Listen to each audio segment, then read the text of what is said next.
You know, it was with a lot of fanfare that James Gunn and Peter Safran came in and took over DC Films. And when they did, they announced the slate of films that they were working on or developing. They didn't give a lot of release dates or make official green light announcements, but there was a big number of projects in there. Of course, we've already got Peacemaker out there, and we had the brand new Superman 2.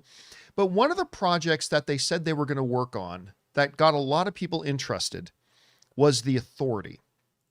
Now, The Authority, for those of you who don't know, I believe they came from WildStorm originally. Like they came from a different brand, and then they got brought into DC, and I thought they get incorporated into the rest of the DC universe with the New 52.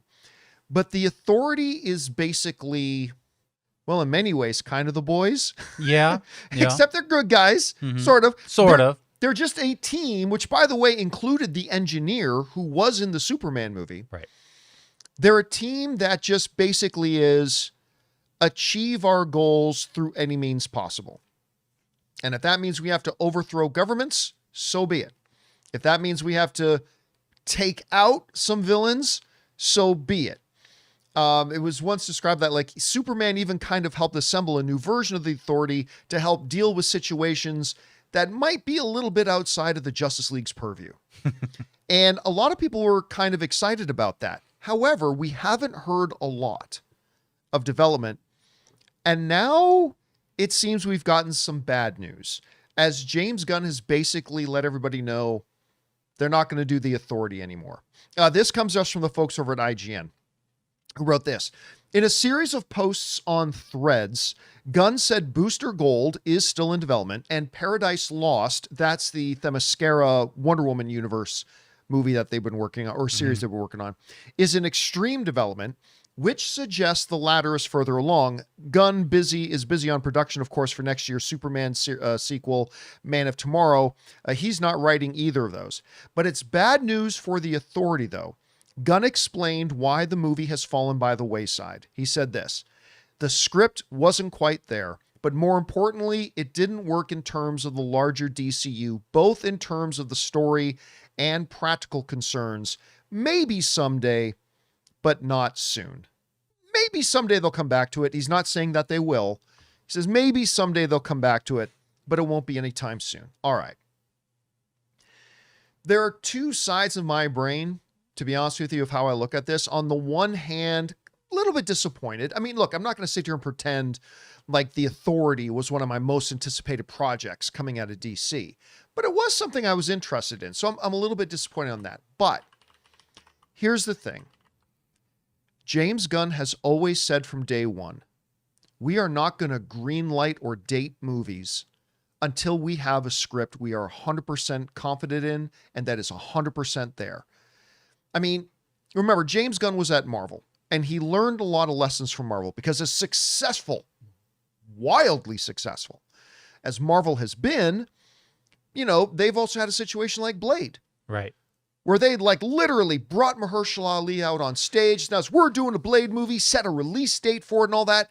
And they didn't have a movie that they were confident in yet.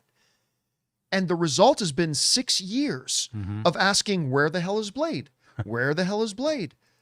And James Gunn said, we're not going to make that mistake. Like, we are not going to greenlight or date any films until we 100% have a story that we are confident in. And while I am disappointed we may not be getting The Authority, I would much rather James Gunn say, you know what? We haven't cracked the code to the point that I think this makes a great movie that fits in perfectly with what we're doing.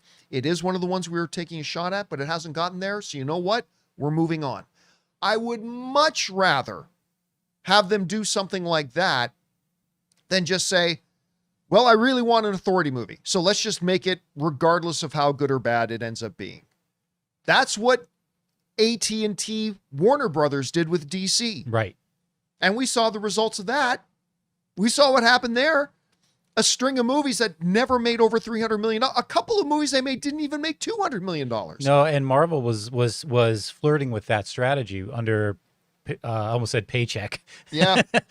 Because they were cranking out content instead of worrying about quality. Right, because to Jonathan's point, remember under Bob Chapek, when he was CEO of Disney, he gave Marvel a strict mandate. And we know this because a Marvel executive confirmed this.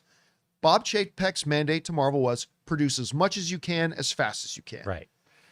And James Gunn, who is very close with Kevin Feige, sat at a distance, and he's seen that, and he saw how that negatively affected Kevin Feige, how that negatively affected the Marvel brand. It affected them to the point that they're still recovering from it. Mm-hmm. And he's like, we're not going to be that. We're not going to do that. Right. Now, on the good side, for people who've been wondering, hey, what's happening with Booster Gold? Hey, what's happening with Bob Paycheck will return in Avengers Doomsday? Well said, Mark. I just lost my train of thought. That comment was so good. Oh, yeah. So they are still working on the Paradise series. They're still working on the Themyscira series. So yeah, we got to see who our Wonder Woman is. Yeah, well, and if I remember what James Gunn said specifically, I don't think Wonder Woman's going to be a part of Paradise Lost. I think it's going to be set before she's born. I see. I think, if I remember that correctly, anybody in the live chat want to back me up on that? I'm not sure, but I think that's what they said. At any rate, so for a lot of people who've been asking, hey, what about Booster Gold? What about the Themyscira series? It looks like those things are still going. So that's good. But again, we won't get them until they're ready. And I love that that's two things I love. I love that is James Gunn's philosophy. Right.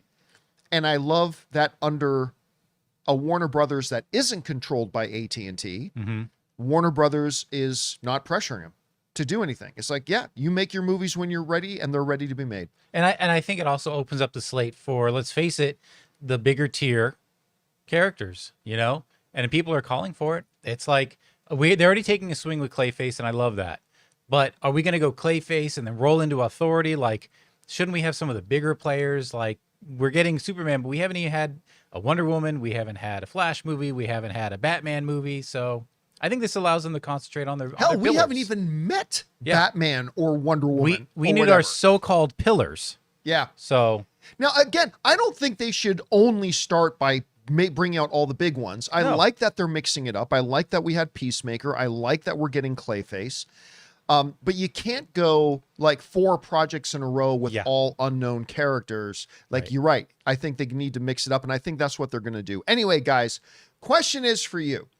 What do you think about this? James Gunn has come out and said, yeah, we're scrapping the Authority thing. I mean, maybe someday we'll go back to it, but for now, it's kind of off the table. Oh, and by the way, one more thing about the whole Authority thing is, James Gunn said in an interview a little while back that they were having some trouble with the Authority, specifically because there's a show like The Boys out there.